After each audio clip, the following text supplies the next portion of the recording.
Good evening, ladies and gentlemen, and welcome to the Stephanie Stevens Show.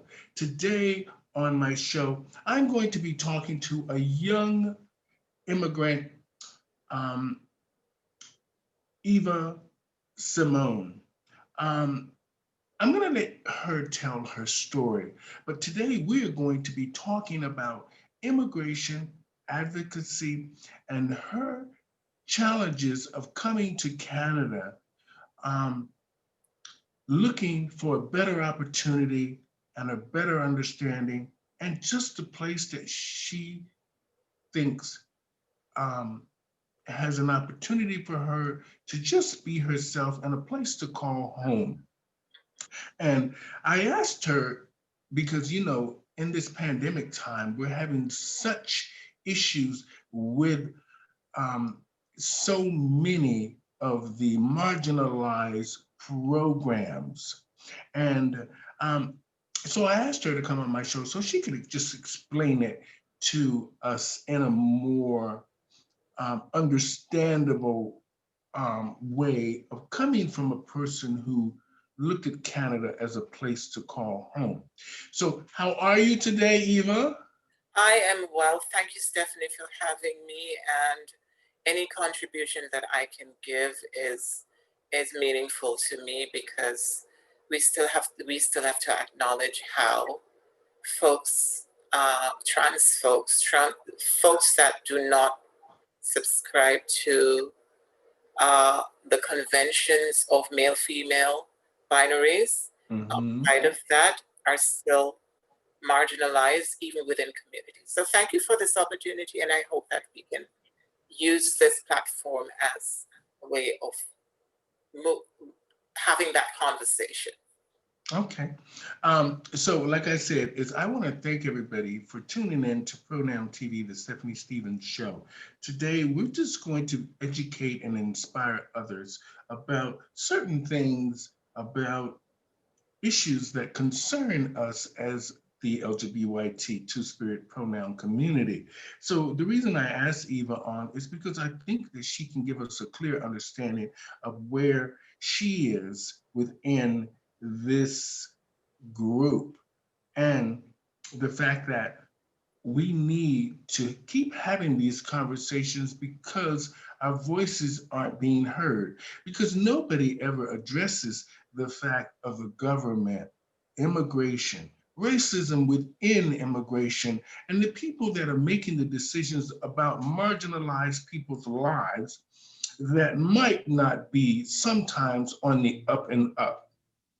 Because for me, I think that marginalized people need some sort of an understanding, some sort of compassion and humanitarian um, way of life. This is something Canada says that it does, but we keep coming up with these certain issues time and time again that these marginalized people, in a sense, well, they call us marginalized, um, in a sense, being denied certain services, being denied certain rights. And this is the place that you come to. Canada is the place that you come to and you want to call it home. So, Eva, can I just first ask, how do you identify so our audience is clear that we understand where you are with your voice in this conversation? The intersections that I focus on is Blackness, transgender, and woman. So Okay. those are the intersections that I identify as Black, transgender, woman.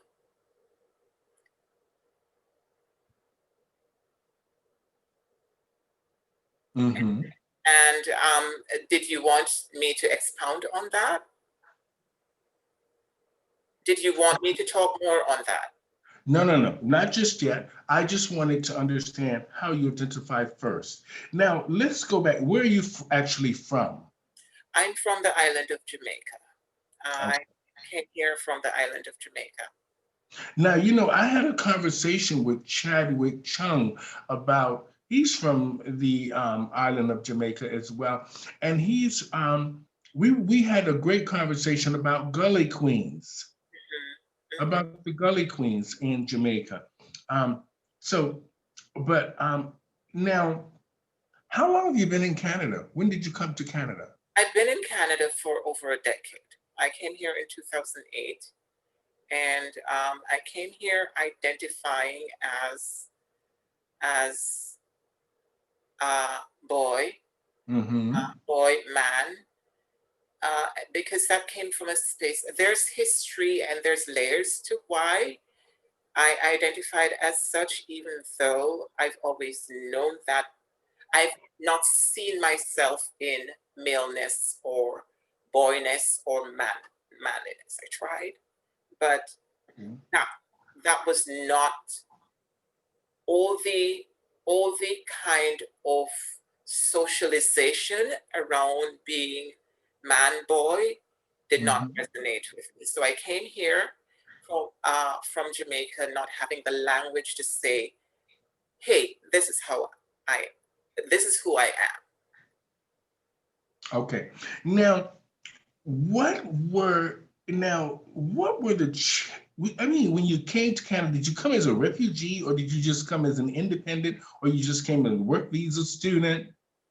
I came here as a refugee because the way that I navigated spaces in Jamaica, Mm-hmm. um, I always knew that on some levels, besides the kind of microaggressions around queerness, for people who do not subscribe to heteronormative male-female identities and gender binaries and sexual orientation, um, I was vulnerable to a certain kind of violence, and I was always aware of that Mm-hmm. at any time that violence could come to a head. So I knew that I didn't want to. Jamaica was not the place that I want to be, Mm-hmm. uh, because was not I was not enabled to live my authentic self. Okay. Now, when you say you came as a refugee, did Canada welcome you with open arms, or was there a, a process that you had to go to be declared? I guess that's what I would say, or just be accepted as a refugee. There's a process, and it's a long process. I don't know how much of that has changed since I've been here in 2008, but when when you come, the burden of proof is on you, and it makes sense that because on the level that you want to be sure that people are authentically coming here for the reasons that they say that they are, but within Mhm. that, I feel like there's a level of um, a level of um, the burden of proof piece can be tricky when sometimes you don't even have support from the people from the country that you're coming from. So Mhm. that's a layer, that's a big barrier for a lot of people to come here and and uh, make a refugee claim and not being able to support their claim because of the structures, the social structure from the countries that they're coming from. Okay. Now, the reason I'm talking so much about immigration is because I'm finding that I see a lot of the underlying issues with immigration and the ministers who make the decisions about the people who they think are legitimate and non-legitimate. And like you said, sometimes people from marginalized countries or just marginalized in general don't have a clear voice because they don't understand how to explain to you what they're actually going through. Because sometimes when people are refugees, they're already traumatized. Yes, and And in that, in telling that story, there can be a re-traumatization that happens. so now, and for me, when I first came to Canada, I came with a work visa and everything progressed from there. So I was okay in a sense of, but I still had to jump through a few hoops to get what I needed to get. Yes. And to this day, it's even after, being a permanent resident and all, you still are jumping through hoops to just sort of have a voice and sort of obtain what they call the Canadian dream, freedom of religion, of freedom of just expression, and just freedom to just be who you are. And the fact of that there are so many immigrants here, you would think it would be easier for us as people of color to have a real voice in this open country, or supposedly open country and welcoming country. Now, we know racism is alive and well in Canada. We always pretend because they welcomed us as immigrants, but sometimes we just have to say it the way it is. Now, the reason I say that to you is because I watched something the other night on television about the election. They wanted to trigger an election. But when they were showing all of the ministers and the MPs, for some reason, they were all white and mainly male, Yeah. making the decisions about immigrants. Yeah. Now, I found that rather interesting, and nobody's saying anything. Now, I also find it rather hard that you, as a Black trans woman, me, just in general, we, anytime we want to focus or do anything in the country, the majority of the time when we have to go deal with bureaucracy, we're dealing with white people who, first of all, don't really even understand immigrants, don't even remember that they were an immigrant. Yeah. And making the decisions about people that they think, are you worthy to be here? Yeah. We're all worthy to be here, regardless of what the situation is with the person. We all have the right to have housing, a safe place to live, and just in general, jobs, education, things that matter in life. Now, you talk about advocacy.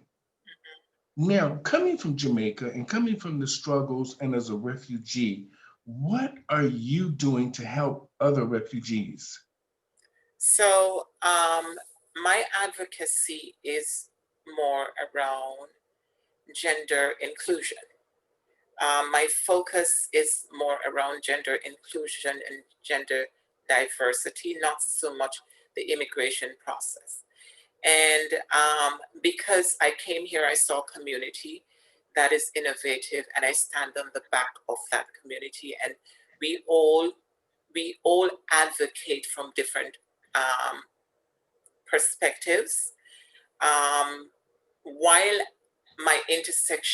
one of my intersections is immigration, it's not my focus because I don't have the know-how other than my personal experience around having migrated here and having gone through the process.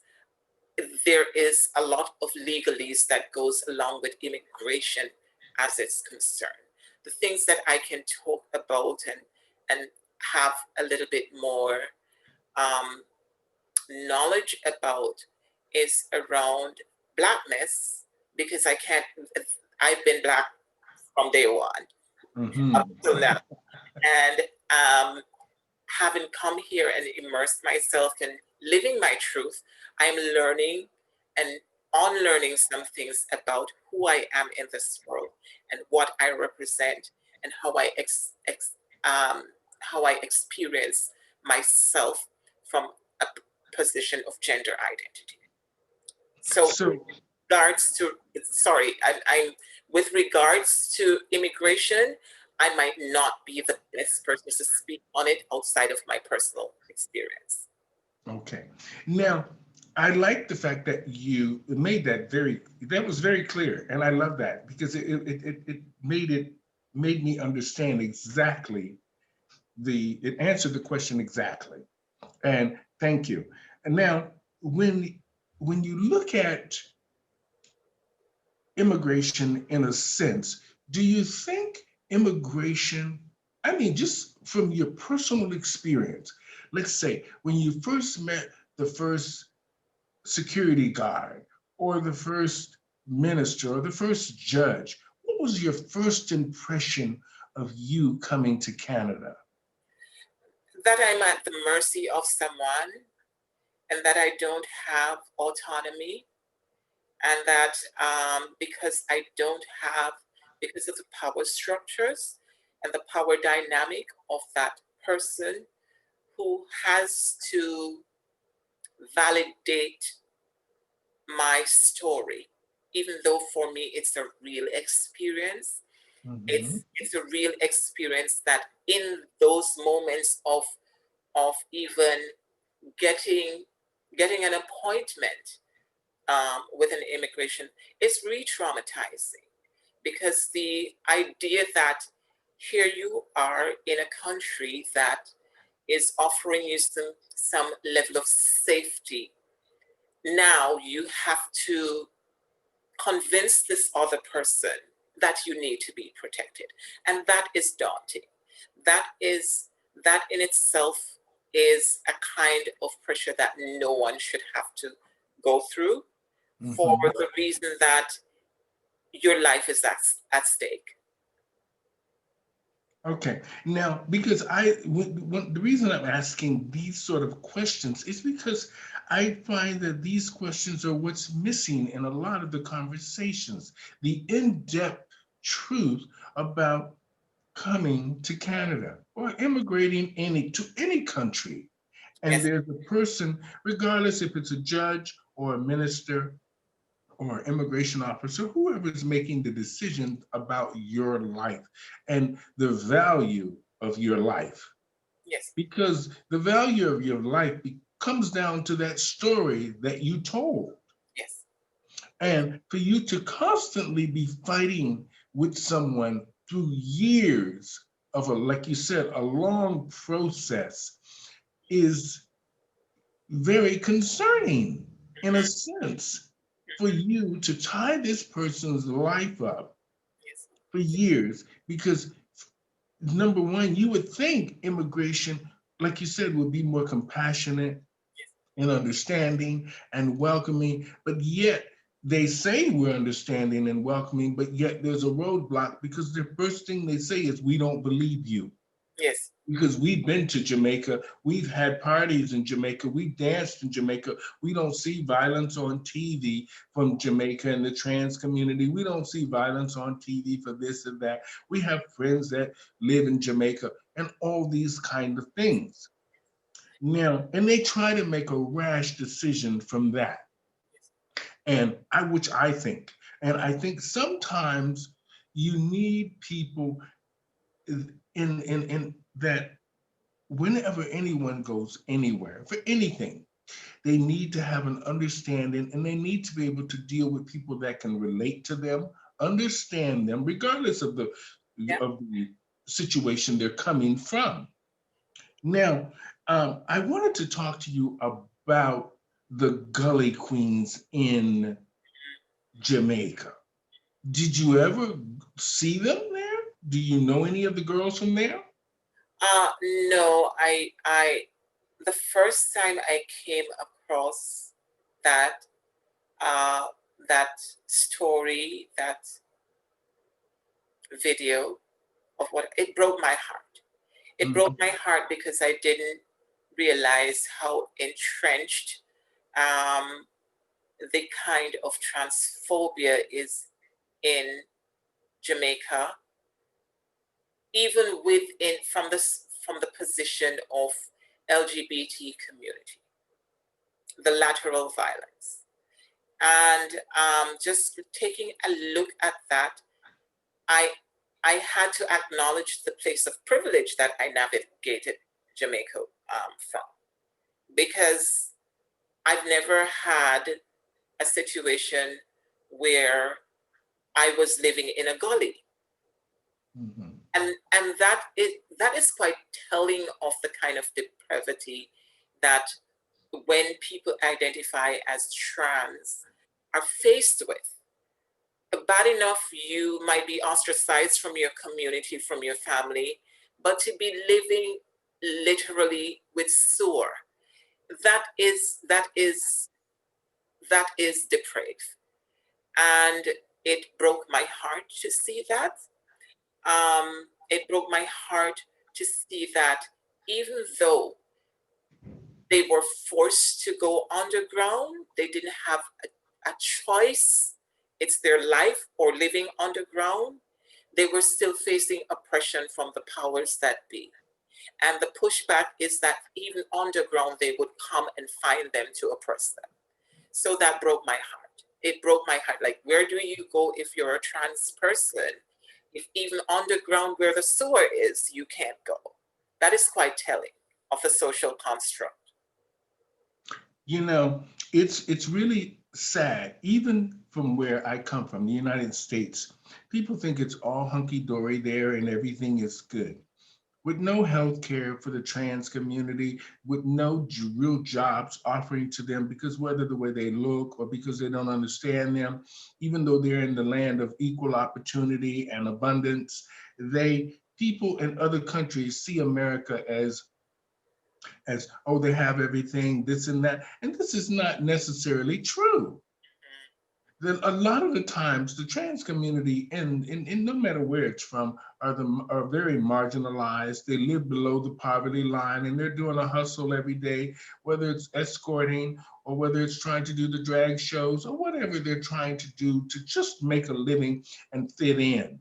Yeah. And this is why you see a lot of the hurt around the world, because other trans women can relate to trans women around the world because they understand what they have to do to have their voice heard, to really fit into society. And I think the government hasn't taken a real look because they see maybe sometimes trans women don't look the way that they think that they should look or act. And not every woman in the world is acting proper. Yeah. And this is the way, and then they use the umbrella as you're crazy or your mental illness or you're sick in some way. And sometimes these things aren't true. Sometimes people just need a helping hand without that conversation of who you are and what you are and where you are. Yeah. And this is something I find terribly shocking. Yeah. That we still are fighting the good fight for things. Sometimes our voices are on deaf ears. They're setting up these quick fix programs to try to fix things that are ongoing if they would just sit down and listen. Yeah. And really listen and really understand that sometimes that marginalized people can't speak for themselves and they have to make the proper decisions about people's lives because they're dealing with human beings. Yes. That are fragile. Yeah. And if you really listen to someone and you watch them and you can see that the story sometimes is really deeper than what the outer frame says. Yeah. Yeah. And now, what do you think is needed? What's missing from our voices? People of color, the LGBT two-spirit pronoun community, what's missing? What's missing from our collective voice or the external voices? I think as a collective, because we've been shouting, we have the pride parades, we have all these different functions, we have all these different advocacy groups and people doing things. We keep saying the same thing over and over. So something in our voices aren't being heard. I've seen, in the context of downtown Toronto, I've seen representation, but I would love to see more, because representation, not in a tokenistic way, is meaningful to pushing the conversation and the needle forward, right? When people, from a policy standpoint, if someone is going to make a policy around equity, diversity, and inclusivity regarding sexual orientation and gender identities, and there are no queer and trans folks at the table, who is informing that policy? How do you inform a policy that is going to affect people that are queer and trans without having their voices heard, without centering their voice? They have the lived experience. Why wouldn't that be a valuable tool around making policies that will affect people who are queer and trans? So those are the kinds of things, the kind of meaningful representation, making sure that we center the voices of the people who are most vulnerable at the onset of policies, so that it is well informed, it is rounded, and it will be meaningful once implemented. So that's the way I see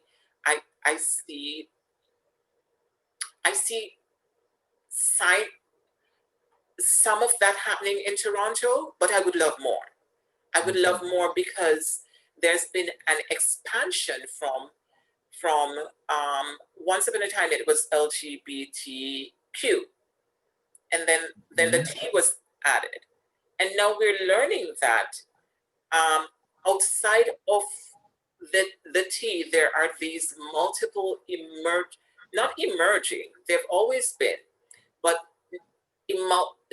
emerging identifying of gender identities outside of the binary of cishet, transgender.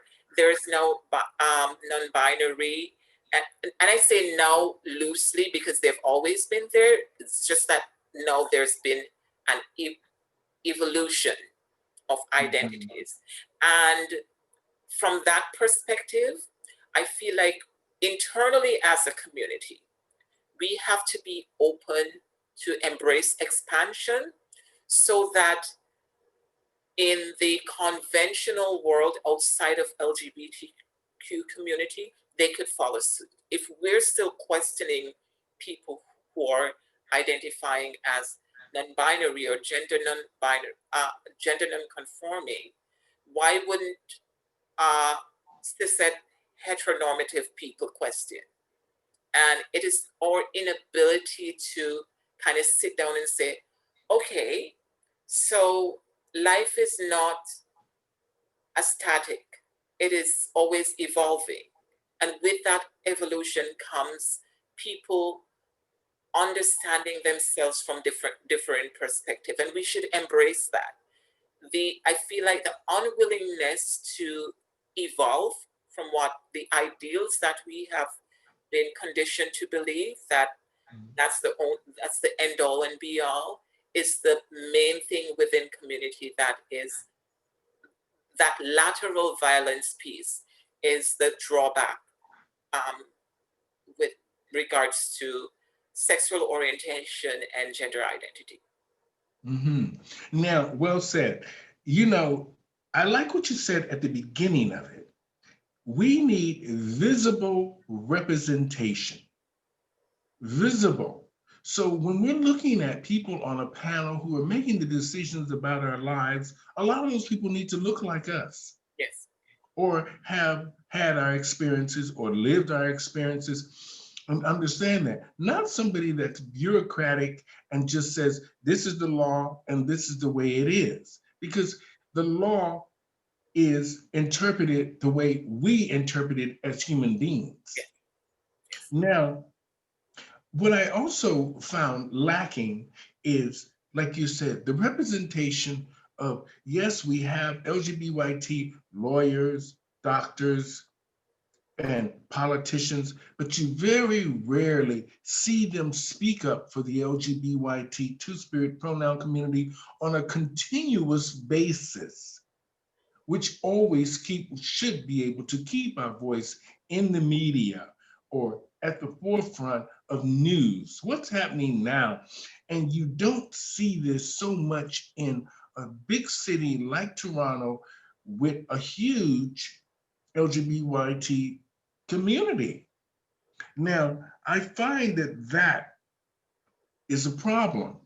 And I also find that now that that our community in a sense was so big and had so much abundance and had such a big voice for quite a few years.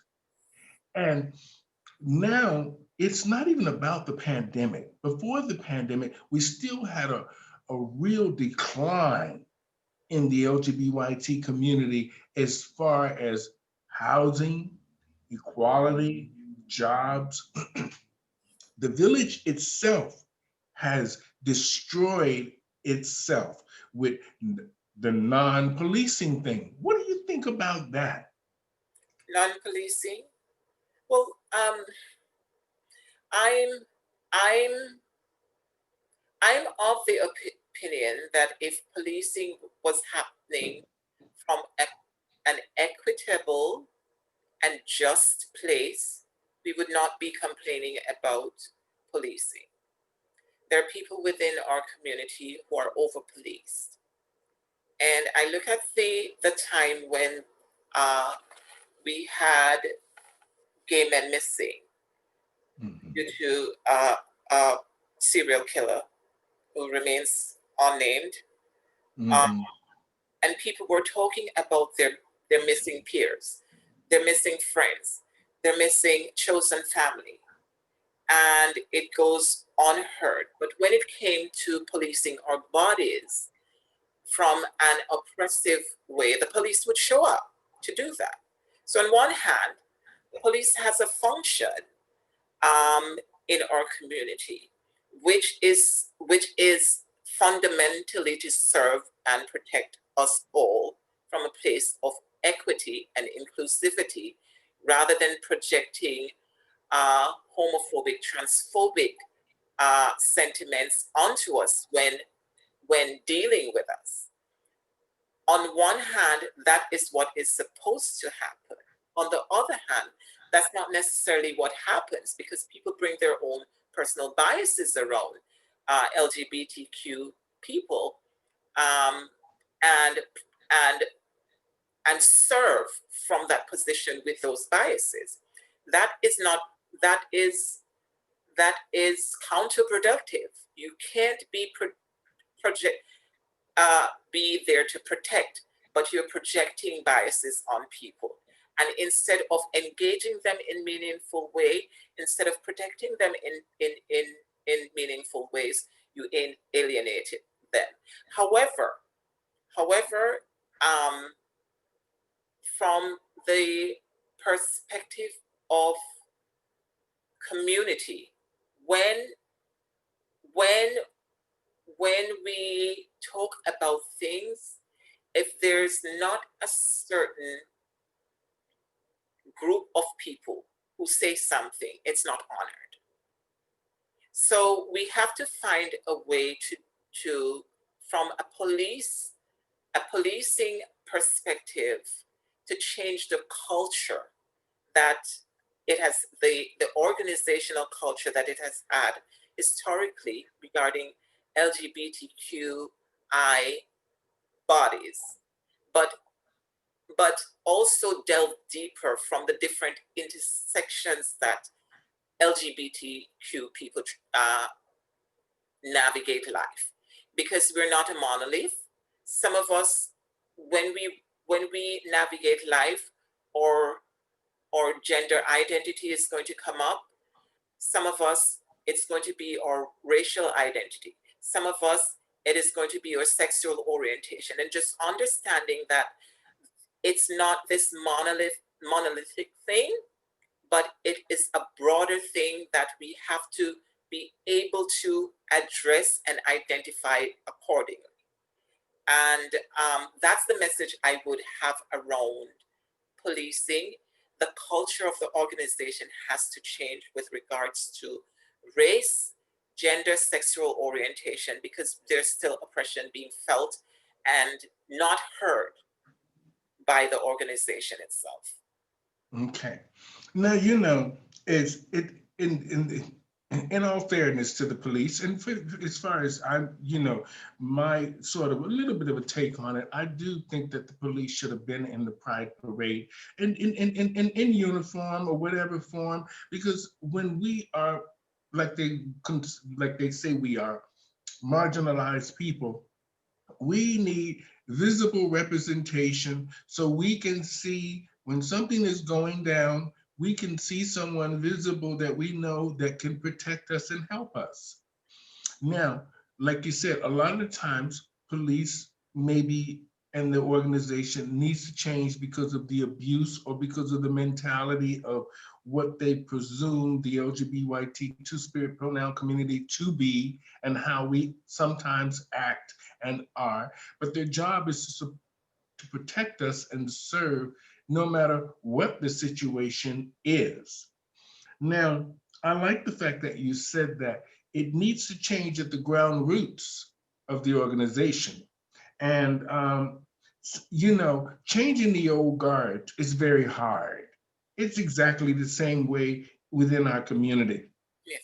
If you don't change the old guards, you don't add new blood and new life, the community becomes stagnant and can't grow. And us, if we're not open to having that open dialect and conversation with others about changing these things and them being open to changing these things, we're not going to go anywhere. I'm agreed. I'm agreed. Beyond dialogue is important because we're getting an understanding from each other, and dialogue by its base says that it has to be a two-way street. You can't have dialogue if it's not a two-way street. So if I'm hearing your perspective and you're hearing my perspective, is to find a happy medium to say, how do we address this issue? And I feel like there is a lot of talking, but not a lot of listening, and not a lot of trying to understand beyond our own perception of things. And when people can't dialogue in meaningful ways, we'll always be butting heads because we're not opening our own chain, opening to the idea that we may not have all the answers. Collectively, and individually, people come from, let me start from an individual perspective first. People are coming from an individual perspective to fit into a collective. And the thing is, when we find commonality from all those kinds of differing perspectives is where we should focus on, not the differences so much, but where we find the commonality and build on that commonality so that it works for everybody and not just some of us. Mm-hmm. Okay. Now, just a couple of more questions because you've been fantastic. Where do we go now? What happens now? We're in the middle of a pandemic. Where do the refugees go now who might be, or in a sense of let's just say marginalized people. I'm not going to just say refugees. I'm going to say, where do marginalized people go now who are in turmoil with the government, whether they're looking for their status, whether they're looking for their some humanitarian help in some way, or whether they're just looking to get their lives back on track with either getting a job, housing, equality, just in general. Where do they go now? Because this pandemic will now throw off a lot of these governmental programs that probably were there to help a lot of people. What do you think needs to happen right now? Well, um, from my personal experience with programs being changed and support systems being changed and being deferred and delayed as a result of COVID, it has heightened the kind of the kind of social determinants of health that LGBTQIA people have been experiencing all along, but not only has it heightened it, but it has made the most vulnerable populations from our community even more vulnerable. When we're in a digital age where everything is online like we are now, and someone doesn't have a stable home, someone doesn't have gainful employment, someone doesn't have a computer, internet, a cell phone, when everything is virtual, how do we still keep those people engaged? How do we still communicate what is happening from the pandemic? How are they informed about the pandemic, which they are more vulnerable to, not having the stability that I may have? How do we make sure that they're centered and that they're facilitated in a way that doesn't deny them the basic rights that they have? How do we make sure that we support their mental health? Those are the conversations I think is needed to be had, because it's not the people who can come home to an apartment, has a key to come home to an apartment that is more vulnerable. It's the people who don't. It's the people who have a medical appointment and can't communicate with their doctor because they don't have a cell phone. Someone who has to lose the support system in community where they would get a meal, but because of COVID, that support system is no longer there. Someone who, because of the situation around COVID, can't go to walk into a shelter without testing for COVID, don't have the facility, don't have nowhere to go to get tested before they come in, and are therefore further disenfranchised, further disconnected from community, disconnected from support, disconnected from information that is important to keep them safe and alive. What are we going to do? How are we going to make change what we've been doing conform to the new normal of coping with a pandemic and keeping people safe? How do we do that?